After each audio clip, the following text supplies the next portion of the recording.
నేను అడిగినంత రెమ్యునరేషన్ ఇస్తేనే డైరెక్షన్ అయినా యాక్టింగ్ అయినా లేకపోతే చేసే ప్రసక్తే లేదంటూ ఈ మధ్య అభినేత్రి ప్రమోషన్ సందర్భంగా చెప్పాడు ప్రభుదేవా.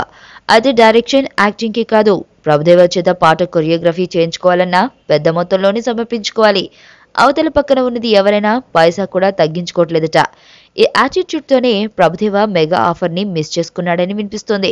మెగాస్టార్ కమ్బ్యాక్ మూవీ ఖైదీ నంబర్ 150లో ఏ అట్రాక్షన్ మిస్ కాకుండా జాగ్రత్త పడుతుంది మూవీ యూనిట్. అందులో భాగంగానే లారెన్స్ డైరెక్షన్ లో చిరంజీవి, లక్ష్మీరాయ్ మీద స్పెషల్ సాంగ్ తీస్తున్నారు.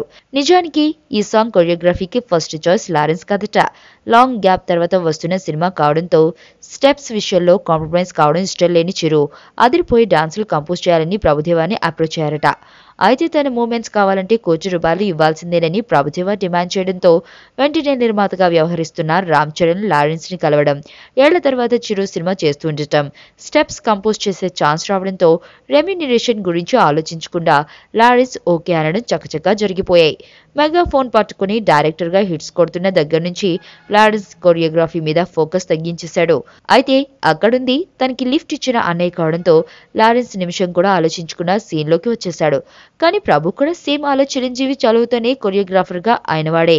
పైగా 150 నుండి పిలుపు రాలేదు అంటున్నాడు. మరి ఈ రెమ్యునరేషన్ గోలేంటి రాజా?